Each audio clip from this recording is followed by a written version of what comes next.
They laughed when I walked in. Mop bucket, worn gloves, company logo stitched across my chest in faded gray.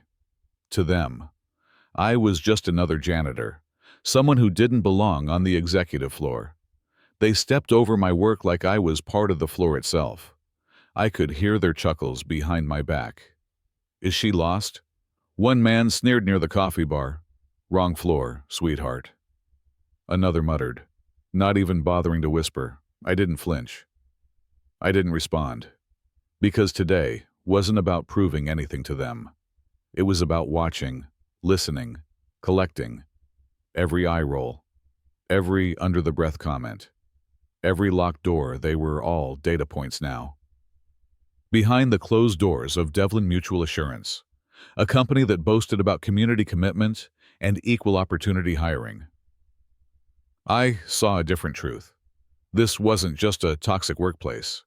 This was corporate discrimination, industrial scale, policies rigged to deny certain claims, patterns of racial bias in insurance approval, a silent system of economic exclusion buried beneath polished mission statements and diversity posters no one read. I'd been scrubbing these floors for 42 nights.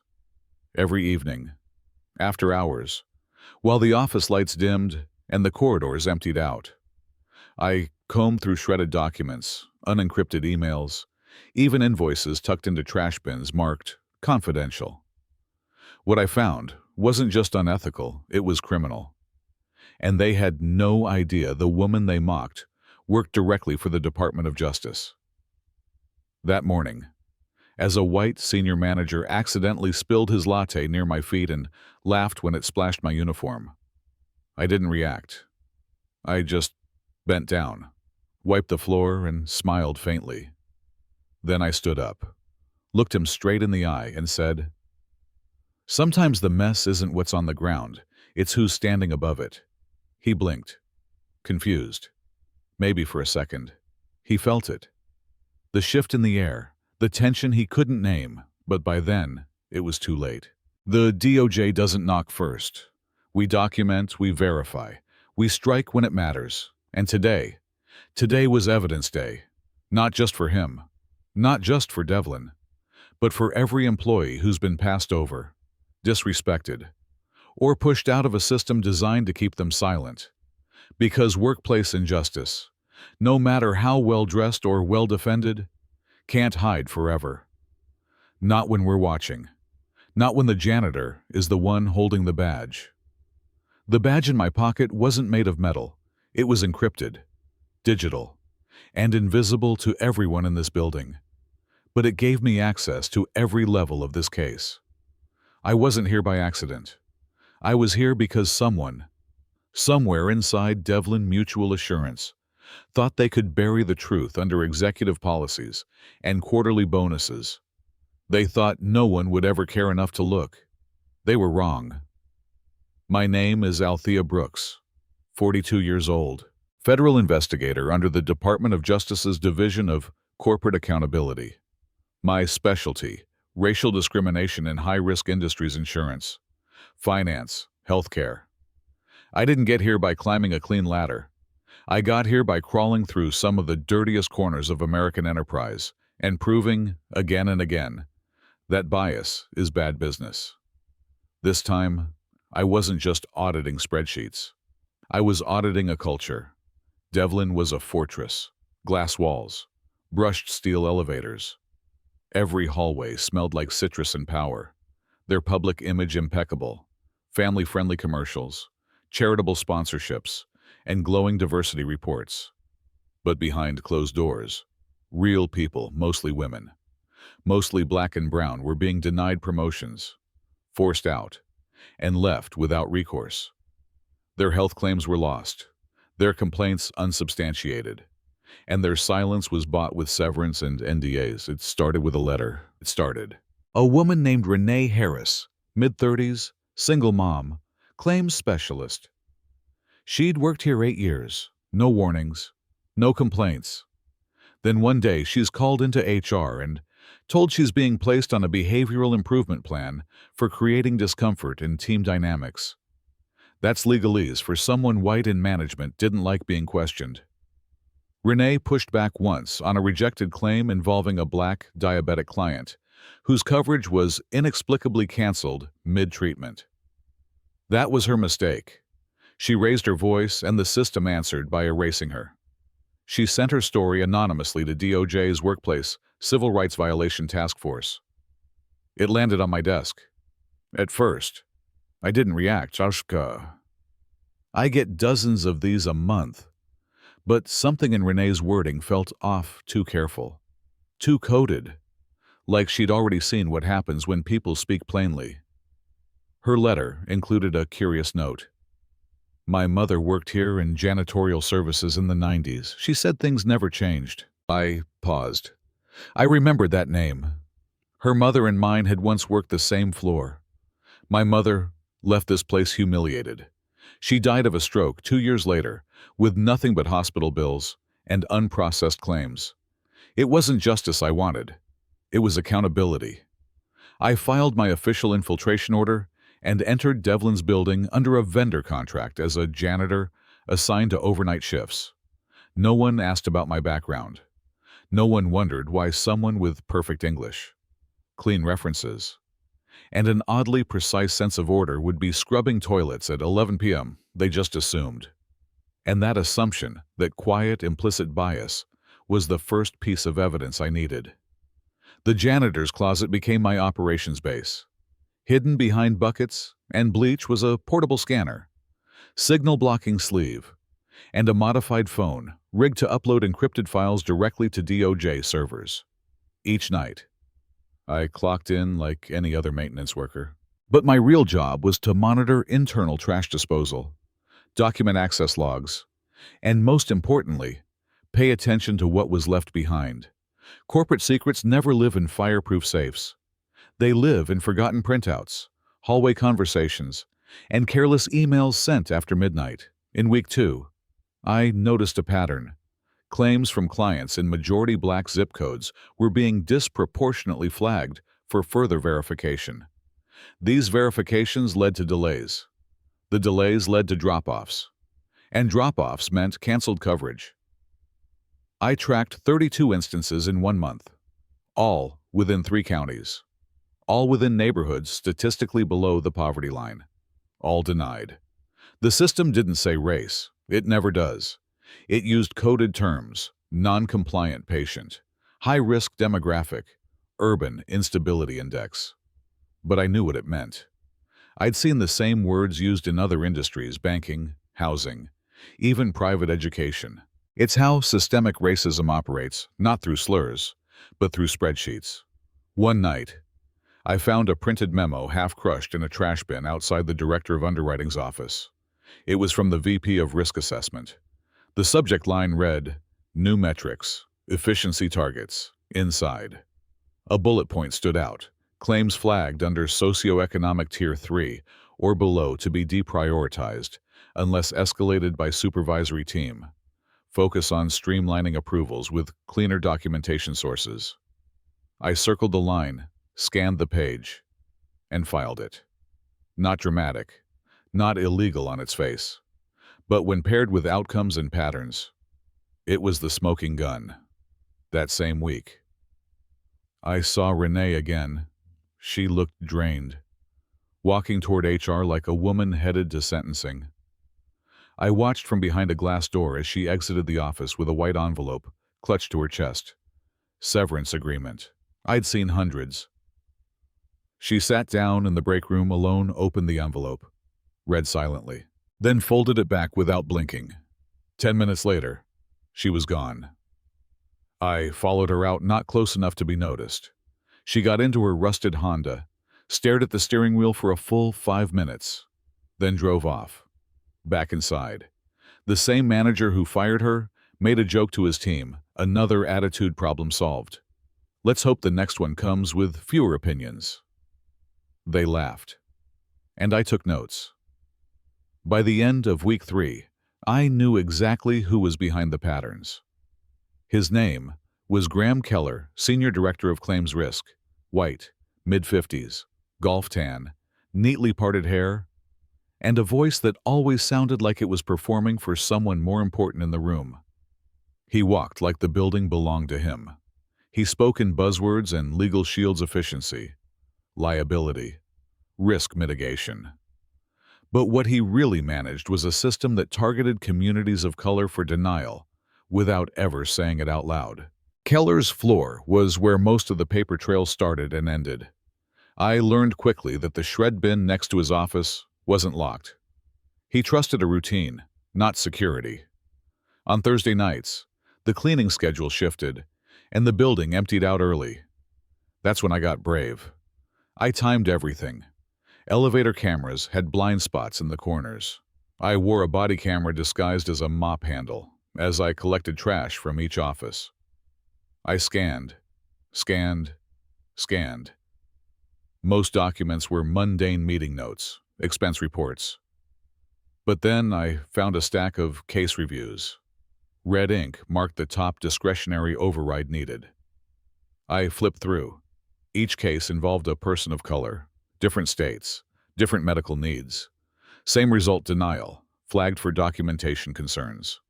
Even when the paperwork was complete, one file involved a mother of 3, denied treatment for aggressive breast cancer because of a lapsed payment despite a note confirming the payment cleared. Another showed a father whose organ transplant claim was stalled due to previous debt history, which had no bearing on the policy at all. It was calculated, quiet, and it was killing people. But the worst moment came not from paper. It came from overhearing a conversation. I was in the restroom stall during my break, technically off the clock. Mop parked outside when Keller and another executive, a woman named Melissa Tran, walked in. They thought they were alone. Their voices were clear, casual, unfiltered. She didn't have the right profile. Melissa said, "You mean she wasn't white?" Keller chuckled. "No, I mean she wasn't compliant." People like that, they escalate. They go to the press. They cry racism. That's why we handle it quietly. Package. NDA. Done. Next. They laughed. Not maliciously, mechanically. Like this was just business. I recorded the entire conversation. Later that night, I transcribed it by hand, signed it, encrypted it, and uploaded it as Exhibit 24. At this point, DOJ had enough to begin pre-indictment review, but I wasn't ready to surface. There was one more piece missing, something internal, cultural, a reason why so many employees stayed silent. I found it in a basement locker, while cleaning the underused gym facilities. I noticed an old janitor locker that hadn't been assigned in years. Inside were notes, journal entries, from a former employee named Jorge Salinas. He worked nights in sanitation, same as me. Dated entries described his suspicion about shredded financial reports, strange after-hours meetings, and a woman in HR who went missing after filing a complaint. His final entry read, "They told me to stop asking. Said it wasn't my place. I think they're watching me now. If anyone finds this, don't stay quiet." The date was 3 years ago. There was no HR record of Jorge after that. That night, I stared at his handwriting for an hour. I thought about my mother, who died with half her hospital bills unpaid. I thought about Renee, about the man in the transplant file, about Jorge, about how systemic injustice survives, not because it's invisible, but because it's tolerated. So I made the call. Marcus Jefferson, DOJ attorney, Civil Rights Division. I sent him the full case packet, all recordings, documents, transcriptions, every conversation I'd overheard, every denial, every coded memo, everything. He read in silence. Then he said, "It's airtight. You've got them," I said. "I'm not done." He paused. "What else do you need?" I looked out the window. Down below, Keller was walking across the parking lot in his tailored suit, briefcase in one hand, phone in the other. "I want them to know who did it," I said. Marcus understood. We'll give you that. 3 days later, Devlin Mutual announced an emergency company-wide compliance seminar. All executives, all floors, mandatory attendance. I stood in the back, in my janitor uniform. No one noticed me. Yet, the room was full. Top floor boardroom, glass walls, leather chairs, coffee trays untouched. Every executive in the company had been summoned under the vague pretense of a compliance update. Some were annoyed, some suspicious, most just bored. Graham Keller leaned back in his seat, scrolling his phone, barely pretending to listen to the man at the podium, reading from a script about corporate transparency. No one noticed me standing at the rear, still wearing my janitor uniform, still invisible. Until I moved, I stepped forward, quietly, deliberately, and placed a slim black folder on the conference table. Right in front of Keller, he looked up, confused. "Excuse me, who let you in here?" "I did," I said. My voice was steady, calm. "I believe you'll want to see what's inside." He opened the folder. The color drained from his face. Inside were printed copies of the memo he thought had been shredded. The list of denial pattern, the transcript of his conversation with Melissa Tran, a cover sheet stamped with the seal of the Department of Justice. Whispers rippled across the room. "Who are you?" he demanded. I took a breath.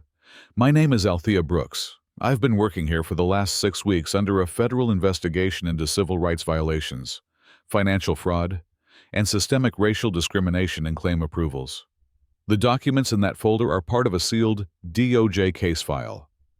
And unless your attorney has already briefed you, I'd recommend not saying another word." Dead silence. Then the glass doors opened. Marcus Jefferson entered. DOJ Senior Counsel. 2 federal agents followed. He nodded at me. Then, turned to the room. "This meeting is no longer internal," Marcus said.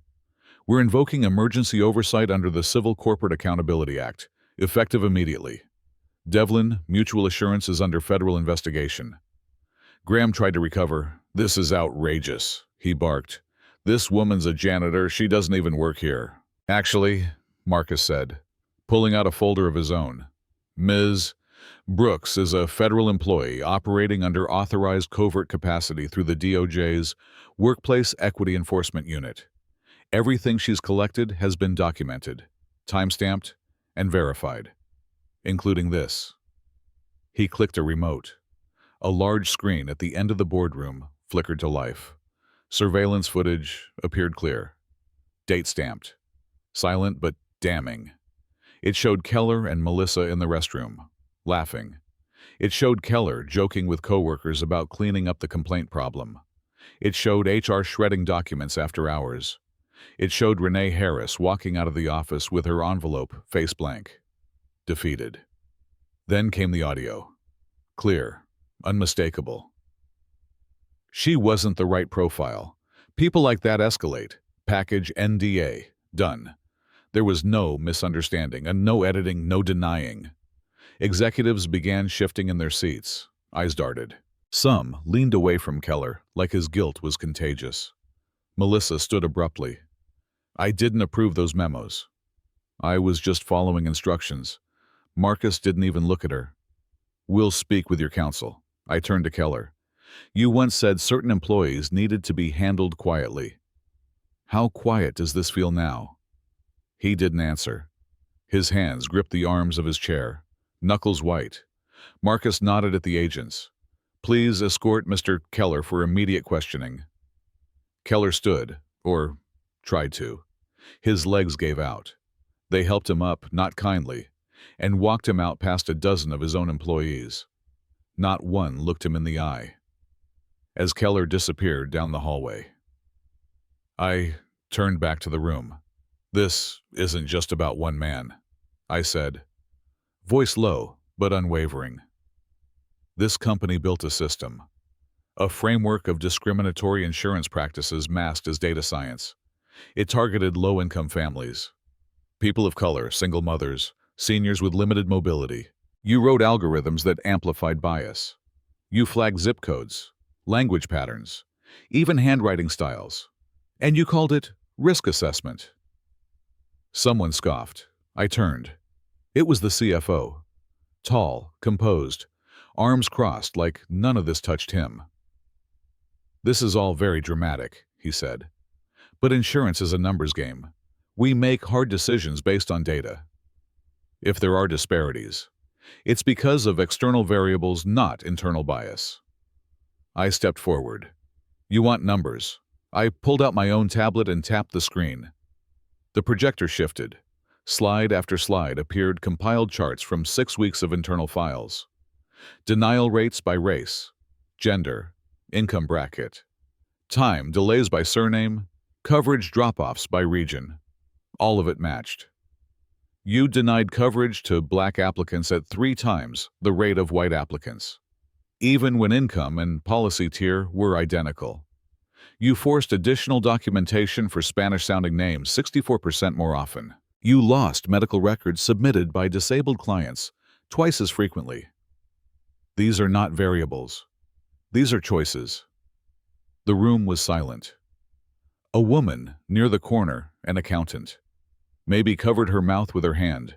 One executive quietly slid his phone onto the table and turned its screen down. "I've worked for the Department of Justice for 16 years, I said, "and I have never seen a company this polished, this praised, operate with such callous disregard for human life." I looked around. You didn't just discriminate. You monetized it. And now you're going to be held accountable. Marcus closed his folder. As of this moment, all relevant department heads will be placed on temporary leave, pending federal review. All employees with grievances will be offered whistleblower protection and legal counsel. Any attempt to destroy documents or interfere with the investigation will result in immediate criminal charges. He nodded to me. My job here was almost done. But something still burned in my chest. Before I left, I said one more thing. This isn't just about lawsuits. It's about people. Renee Harris almost didn't make it. Jorge Salinas disappeared. How many others fell through the cracks while you were fine-tuning your denial algorithms and planning team-building retreats? I looked out over the room, over the faces once so smug and untouchable. From now on, the system answers to someone else. 3 days after the boardroom exploded, the case went public. CNN Business, Forbes, and the Wall Street Journal all ran versions of the same headline: Department of Justice launches full investigation into Devlin Mutual for alleged discrimination and insurance fraud. The story gained traction fast. Whistleblowers came forward, internal documents leaked. A viral clip of my boardroom confrontation recorded by a nervous intern circulated online with millions of views in 48 hours. The public wasn't just watching, they were demanding answers. But while most eyes were on Keller and the executive team, I had already moved on to the next phase. Because this was never about exposure. It was about transformation. On the 5th floor of Devlin's downtown office, a silent war room was formed. Not to spin the scandal, but to rebuild from the inside. And this time, we weren't just reforming policies, we were rewriting power. I returned not as a janitor, not even as a federal agent, but as chief oversight consultant, leading a coalition of DOJ attorneys, compliance auditors, and ethical tech specialists. We weren't there to make Devlin look good. We were there to make it right. The twist wasn't that I infiltrated their company. The twist was that now I was helping lead it. Change doesn't happen with press releases. It starts with confrontation. We began with data. Devlin's AI-based claim system was revealed to have baked-in bias, an algorithm trained on decades of flawed, racially skewed data. It penalized incomplete applications from zip codes with poor internet access. It flagged red flag conditions that disproportionately impacted Black and Latino communities. It deprioritized claims with non-English documentation, even when translated correctly. I brought in a team of ethical machine learning analysts. Together, we dismantled the code, rewrote criteria, built a new framework using bias mitigation protocols and federal oversight standards. Within 3 weeks, approval rates for high-risk demographics had increased by 22%. Not because the company was being charitable, but because the system had been actively suppressing qualified claims. We didn't patch the algorithm. We rebuilt it. Under federal directive, all employees who had been terminated, pushed out, or pressured into NDAs were contacted. They were offered settlements, but more importantly, a seat at the table. Renee Harris, who was still recovering from her ordeal, was invited back as a policy advisor. She hesitated at first, unsure if it was real. But when she walked back into the building and saw my face waiting at reception, she smiled for the first time in weeks. "I never thought I'd see this place again," she whispered. I answered, "Not like this. Not on their terms." Renee helped us build new training programs, real anti-discrimination protocols, not just click-through e-learning. She created pathways for community input and customer accountability. We launched a third-party audit board, made up of healthcare advocates, civil rights attorneys, and client representatives who had been harmed by previous denials. Then we turned inward. Every executive, every team lead, every HR manager was required to sit for a one-on-one ethics review. No shortcuts, no immunity, not even Melissa Tran. She faced the DOJ panel like everyone else. Some resigned before facing the room, others stayed. Hoping to adapt, some were salvageable, many were not. We replaced the weakest links with leaders from outside the old system. Diverse hires with proven records in ethical leadership, community health, and compliance law. We didn't hire for image. We hired for integrity.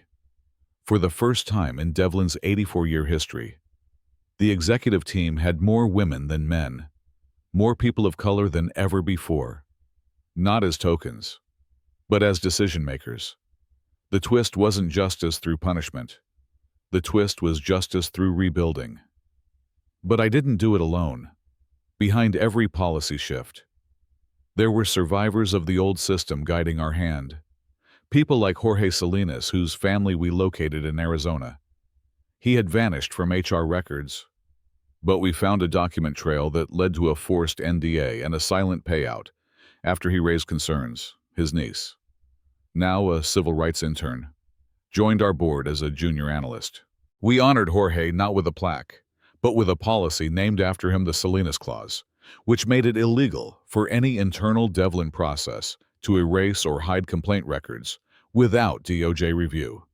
6 weeks into the rebuild, federal regulators returned for a surprise review. They expected surface-level compliance. What they found was a model for corporate transformation. Not perfect, but unprecedented. Workplace discrimination wasn't just being addressed. It was being deconstructed.